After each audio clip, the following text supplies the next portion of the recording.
जय श्री कृष्णा। कैसे हैं आप लोग फ्रेंड्स। इस समय पर आपके धनु राशि में ग्रहों का जमावड़ा लगने वाला है। ये ग्रहों का जमावड़ा आपके जीवन में काफ़ी सारी स्थितियों में फेरबदल करेगा। आने वाले जो 15 दिन हैं ये काफ़ी महत्वपूर्ण रहने वाले हैं, क्योंकि ये जाते हुए साल के अंतिम 15 दिन हैं। अगर हम साल का विश्लेषण किया जाए तो साल के विश्लेषण के आधार पर ये निकल कर आता है कि आप के लिए खुशियों के क्षण काफ़ी कम निकले। आपके जीवन में एक संघर्ष का दौर बना रहा। हालाँकि देखिए, आपके सामने कितनी भी अच्छी परिस्थिति क्यों ना आ जाए, लेकिन चुनौती फिर भी बनी रहती है। ये मकर राशि की विशेषता होती है कि जीवन में इनके तरक्की के कितने भी अवसर आ जाएँ, लाभ के कितने भी अवसर आ जाएँ, लेकिन कहीं न कहीं से अगर इनके आर्थिक जीवन में किसी प्रकार की परेशानी नहीं होगी, तो इनके पारिवारिक जीवन में किसी प्रकार की परेशानी होगी। प्रोफ़ेशनल इनको बहुत ज़्यादा परेशानियों का फेस करना पड़ता है। तो काफ़ी सारी जो ऐसी स्थितियाँ होती हैं, लेकिन देखिए इसमें वो लोग जीते रहते हैं जो लोग मेहनत को सर्वोपरि मानते हैं। मोस्टली बहुत से लोग आपने ऐसे देखे हुए होंगे कि जो काम हो या ना हो, लेकिन सुबह से ही वो अपने लिए कुछ कार्य की खोज करते रहते हैं, घर के अंदर ही सही, लेकिन कर्मठता उनके जीवन में बनी होती है। अर्थात वो हर वक्त कर्म करते रहना पसंद करते हैं। देखिए, व्यापार में व्यापार में जाते हैं, व्यापार में वो कुछ ना कुछ अपने जीवन को एक आधार बिंदु देने का प्रयास करते हैं। लेकिन ये आने वाला समय जो एक नए चक्र की शुरुआत करने जा रहा है, और यह नया चक्र किस तरीके से होने वाला है, क्योंकि यह चक्र का अंत होने जा रहा है क्रूर ग्रहों का। और ये जो क्रूर ग्रह चक्र का अंत करेंगे, तो ये आपके लिए किस तरीके से अंत ही आरंभ बनेगा। तो इस अंत ही आरंभ को हम थोड़ा-सा इस वीडियो के माध्यम से समझेंगे, क्योंकि इस समय मोस्टली ग्रहों के राशि परिवर्तन करने का समय आ गया है। और इस दौरान काफ़ी सारे ग्रह जो हैं अपने राशि परिवर्तन के द्वारा आपके जीवन को बहुत ज़्यादा प्रभावित करेंगे। जब भी ग्रह के राशि परिवर्तन करने का समय होता है, पुनर्गमन और पारगमन समय प्रारंभ हो जाता है। और ये जो पुनर्गमन पारगमन समय होता है, बहुत विशेष माना जाता है ज्योतिष शास्त्र के अंदर, क्योंकि इस दौरान ग्रह जाते हुए भी देता है और आते हुए भी देता है, अपने प्रभावों को परिवर्तित करता है, काफ़ी सारे फेरबदल करता है। और इस फेरबदल के आधार पर हमारे जीवन में भी जो होते हैं बदलाव उत्पन्न होते हैं। और ये उत्पन्न हुए बदलाव कभी हमारे जीवन को ऊपर की ओर लेकर जाते हैं, कभी नीचे की ओर लेकर जाते हैं, कभी अच्छी स्थिति का निर्माण करते हैं, कभी दुखद स्थिति का निर्माण करते हैं। और इसी पुनरानिर्माण की स्थिति को हम इस वीडियो में समझने वाले हैं, क्योंकि जैसा कि हम सभी लोग जानते हैं, मंगल देव ने राशि परिवर्तन कर दिया है और अब सूर्य देव के राशि परिवर्तन का समय आ गया है। दो ग्रहों का धनु राशि में होना, ये किस तरीके से विशेष होने वाला है। हालाँकि शुक्रदेव भी अभी पीछे-पीछे ही आने वाले हैं और उसके बाद भी बुधदेव भी यहीं पर आ जाएँगे, जिस वजह से आपके जीवन में यह जो प्रभाव है ये काफ़ी ज़्यादा आपके जीवन को प्रभावित करता हुआ देखा जाएगा। तो बने रहिए हमारे साथ इस वीडियो में एंड तक, आपको बहुत कुछ जानने के लिए मिलेगा। वीडियो बहुत ज्ञानवर्धक होने वाला है। यदि आपके लग्न में 10 नंबर बना हुआ है तो ये राशिफल आपके लिए। यदि कुंडली में कहीं भी चंद्रमा के साथ 10 नंबर बना हुआ है तो ये राशिफल आपके लिए। उन्हें ना होने की स्थिति में आप इसे नाम राशि से भी देख सकते हैं। यदि अभी तक आपने अपने इस चैनल को सब्सक्राइब नहीं किया है तो प्लीज़ सब्सक्राइब कर लीजिए, वीडियो को लाइक कर दीजिए, चैनल को शेयर कर दीजिए। इससे होगा क्या कि हमारे आने वाले हर वीडियो की नोटिफिकेशन मिल सकेगी आपको सबसे पहले। एक प्यार से कमेंट करना बिल्कुल ना भूलें। कमेंट से हमें बहुत मोटिवेशन मिलता है, हौसला मिलता है और ये पता चलता है कि आप और क्या जानना चाहते हैं। तो जैसे कि हम सभी लोग जानते हैं, मंगल सूर्य दोनों का मिला जुला प्रभाव धनु राशि से हमको प्राप्त होने जा रहा है। धनु राशि जो कि गुरु की राशि है। अब गुरु का स्वभाव कैसा है? सात्विक, धार्मिक और शांत। तो यानी कि इस समय गुरु बैठे हुए हैं आपके उच्च राशि में, यानी मंगल सूर्य के प्रभाव में भी काफ़ी ज़्यादा उच्चता प्राप्त होती हुई देखी जाएगी। जीवन आधार का प्रारंभ जो है यहीं से निकलेगा, क्योंकि सूर्य क्या है? नेतृत्व क्षमता का कारक, सफलता का कारक, साथ ही साथ आपके जीवन के पराभव का कारक ये ग्रह बन जाता है।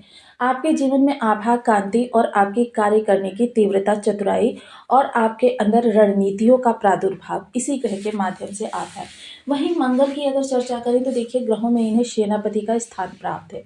मंगल सेनापति होते हैं, बहुत ही क्रोध वाले ग्रह हैं। इन्हें देखिए, मैंने हमेशा एक ऐसी ऊर्जा के रूप में विश्लेषित किया है कि जो एक प्रचंड ऊर्जा है, कि जिसको अगर नियंत्रण ना प्रदान किया जाए तो समझ लीजिए कि शक्ति का हमारे जीवन में बहुत ही ऊंचाई तक प्रभाव, कि मतलब शक्ति को अगर किसी दिशा में ना लगाया जाए तो वो दिशाहीन होकर भटकती रहती है और कभी कभी हमारा अहित भी कर देती है। तो इन्हीं सब चीज़ों को यहाँ पर देखिए, क्योंकि बल बहुत ज़्यादा है मंगल के पास। आपका बल इस समय द्वादश भाव से जुड़ रहा है। अब द्वादश भाव से जब ये बल जुड़ेगा तो आपको किस तरीके से स्थितियां प्राप्त होंगी ये भी जानना बहुत जरूरी है। हालांकि यहाँ पर गुरु की राशि है तो गुरु काफी हद तक स्थिति को नियंत्रित करेंगे।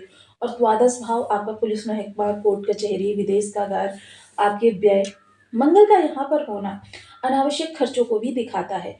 हालांकि आपके इन्वेस्टमेंट भी होते हैं, लेकिन इन्वेस्टमेंट कभी कभी हमारी गलत दिशा में चले जाते हैं, जिसकी वजह से हमें बहुत ज़्यादा लॉस का सामना करना पड़ता है। इन चीज़ों से आपको सतर्क रहना पड़ेगा, क्योंकि मंगल देखिए इनके पास जो है कि बहुत ज़्यादा, मंगल के पास अगर हम कहें तो बहुत ज़्यादा बल है। अब ऐसी स्थिति में गुरु नियंत्रण करेंगे। देखिए गुरु की यहाँ पर राशि होना मतलब आप सोच समझकर खर्च करने वाले व्यक्ति हैं, लेकिन फिर भी मंगल जो है अपनी शक्ति का प्रदर्शन करेंगे तो काफ़ी चीज़ें आप अनावश्यक रूप से धन का अपव्यय करते हुए देखे जाएंगे, जो कि थोड़ा सा आपके लिए कष्टकारक है। अब ऐसी स्थिति में मंगल आपको आक्रामक भी बनाएंगे, अग्रेशन भी प्रदान करेंगे। हालांकि अगर इसको आपने नेतृत्व यानी कि कोई टीम वर्क करते हैं तो आपके लिए ये बहुत अच्छा होने वाला है। एक चीज़ बहुत अच्छी हो रही है, द्वादश में बैठकर ये कर्म को देख रहे हैं, कर्म को देख रहे हैं यानी शनि को देख रहे हैं, जिसकी वजह से क्या है कि इस समय दो दो ग्रहों का आपके तृतीय भाव पर, जो दो दो कर्म के कारक ग्रह हैं, इनका आपके तृतीय भाव पर प्रभाव ये बहुत महत्वपूर्ण बन जाता है। और ये बेहद महत्वपूर्ण इसलिए बन जाता है क्योंकि इस समय आपके निर्णय को एक दिशा प्राप्त होनी है, आपके कर्म को एक दिशा प्राप्त होनी है। क्योंकि जो लोग स्थायित्व को प्राप्त कर चुके हैं उनकी तो बात छोड़ दीजिए, उनके स्थायित्व में कहीं कोई किसी भी प्रकार का विघ्न नहीं आने वाला है। स्टेबल लाइफ है उनकी, वो थोड़ा सा इन्वेस्टमेंट के बारे में ज़्यादा सोचते हुए देखे जाएंगे। अपनी जो आने वाले संभावित खर्चे हैं, जैसे फ्यूचर में उनको काफ़ी सारे कार्य करने हैं, उन कार्यों की प्लानिंग करने का समय है, यानी कि उसको वो बहुत बखूबी निभाते हुए देखे जाएंगे। लेकिन जो लोग अभी नई स्टेज पर हैं और जो लोग अपने करियर के लिए संघर्ष कर रहे हैं, उन लोगों के लिए ये समय काफ़ी महत्वपूर्ण रहने वाला है। लेकिन शर्त वही है, आपको क्रोध से बचकर रहना है, अहंकार से बचकर रहना है, क्योंकि दो दो अहंकारी ग्रह यहाँ पर बैठे हुए हैं। एक क्रोध के आवेश में अहंकार को प्रदर्शित करता है और दूसरा राजा के दंभ में रहता है। तो इस चीज़ को आपको थोड़ा सा समझना होगा। सप्तम दृष्टि जो षष्ठ भाव पर जाएगी तो इसमें कोई दो राय नहीं है कि आप प्रबल शत्रु हंता हैं। प्रबल शत्रु हंता होने के साथ साथ आप इस समय चीज़ों को अपने हिसाब से मैनेज करने में भी माहिर व्यक्ति हैं। कोई चीज़ विपरीत परिस्थिति में जा रही है तो थोड़ा सा आपको ध्यान लगाकर, थोड़ा सा आपको चीज़ों को अपने अनुसार ढालने का प्रयास करके आप देखेंगे कि वो चीज़ें धीरे धीरे धीरे धीरे आपके अनुरूप होने लगी हैं। देखिए इस समय बस आपको धैर्य और संयम के साथ चीज़ों को आगे बढ़ाना होता है और यह आपके लिए इस समय पर बहुत अच्छा होता हुआ देखा जाएगा।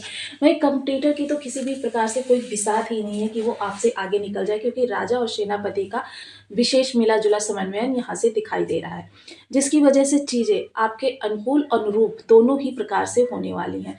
वहीं अगर आपकी कोई एग्जामिनेशन है या कोई ऐसी स्थिति है जहाँ पर आपको अपने आप को प्रूव करना है, उसके लिए भी बहुत अच्छा समय काल रहे।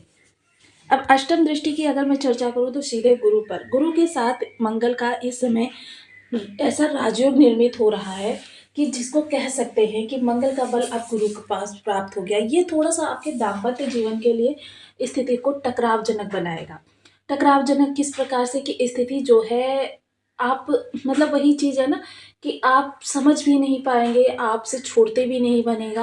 मतलब दोनों ही तरीके से ये स्थितियाँ जो हैं आपको समझ में नहीं आएंगी कि विवाद कहाँ से उत्पन्न हुआ ये कोई नहीं जानेगा, कैसे उत्पन्न हुआ ये कोई नहीं जानेगा, बस विवाद होगा, यानी कि अर्थहीन विवाद। व्यापार जो मंदी की गति झेल रहा था अब आपका विस्तार पकड़ता हुआ देखा जाएगा, लाभ की स्थिति बढ़ेगी और आपके जीवन में संभावित सुखद स्थितियों का उत्पन्न होगा। अब देखिए काफ़ी सारे लोगों ने मुझे कमेंट किया कि स्थितियाँ उस अनुरूप से नहीं बदलती हैं, जिस अनुरूप से हम लोग वीडियोज़ में बताते हैं। तो देखिए, ये ग्रह की एक अवस्था को पकड़कर उसके आधार पर आपके लिए प्रेडिक्शन किया जाता है। अब जिस ग्रह का प्रेडिक्शन जिस भाव से किया जा रहा है, अगर वहाँ से आपको नेगेटिव प्रभाव मिल रहे हैं, मतलब आपके बर्थ चार्ट में उस ग्रह की ऊर्जा बहुत ही खराब है। इसका मतलब ये है कि आपको निरंतर उपायों को करते रहना है। और जब आप निरंतर उपायों को करते रहेंगे, देखिए जिस प्रकार से आपके पास बैलेंस होगा, उसी हिसाब से आप अपने घर के अपनी आवश्यकताओं की पूर्ति कर सकेंगे। मसलन आपके पास 1 लाख रुपए है, तो 1 लाख के अनुसार आप अपना और अपने परिवार का मैनेज करेंगे। अगर आपकी जेब में 100 रुपए है, तो 100 के हिसाब से अपना और अपने परिवार को मैनेज करेंगे। तो यही ग्रहों के साथ हो जाता है, जिस प्रकार का बल है उसी प्रकार से वो आपको प्रभाव प्रदान करता है, जिसको कि हम उपाय हमेशा बताते हैं। और विशेषतः देखिए, कारक मारक बाधक किसी भी प्रकार से ग्रह बैठा हो, उसके लिए बीज मंत्र का जप बहुत जरूरी हो जाता है। बीज मंत्र का जप करने के लिए आपको देखिए, मंगल की चर्चा हो रही है, गुरु की चर्चा हो रही है। गुरु के लिए ओम ब्रह्म बृहस्पति नमः और मंगल के लिए ओम अंगारकाय नमः। इन बीज मंत्रों का 1 माला, 2 माला, 5 माला, 7 माला, 11 माला का जब नियमित अपनी शुद्धानुसार करने का संकल्प ले लीजिए। आप देखेंगे जैसे ही मंत्र जप संख्या पूर्ण होगी, वैसे ही आपके जीवन में परिवर्तन आरंभ हो जाएंगे। इसके अतिरिक्त देखिए, मंगल जो है बहुत ही पराक्रमी ग्रह। मीठे का दान करना, गुड़ चना बंदरों को खिलाना और अपने घर की पहली रोटी। देखिए, विशेषता जो रसोई घर होता है, ये मंगल का क्षेत्र होता है घर के अंदर। इसको हमेशा सात्विक, साफ सुथरा रखना और पवित्र भोजन बनाना, यह मंगल को शुभ करने का सबसे सरल उपाय है। और इसका प्रभाव जो है परिवार के प्रत्येक सदस्य पर पड़ता है, जिसकी वजह से देखिए, क्योंकि आजकल रसोई घर के अंदर ही तरह तरह की चीज़ों जो होती हैं, जैसे चप्पल पहनकर जाना, सफाई ना करना, सुबह भी सब लोग बहुत जल्दी जाते हैं, सुबह कैसे नहाएं, कैसे क्या करें। तो ये चीज़ें जो हैं थोड़ा सा हमको अपने रूटीन में लानी पड़ेंगी कि हमको हमेशा स्नान करके पवित्र होकर ही रसोई घर में जाएं। और इन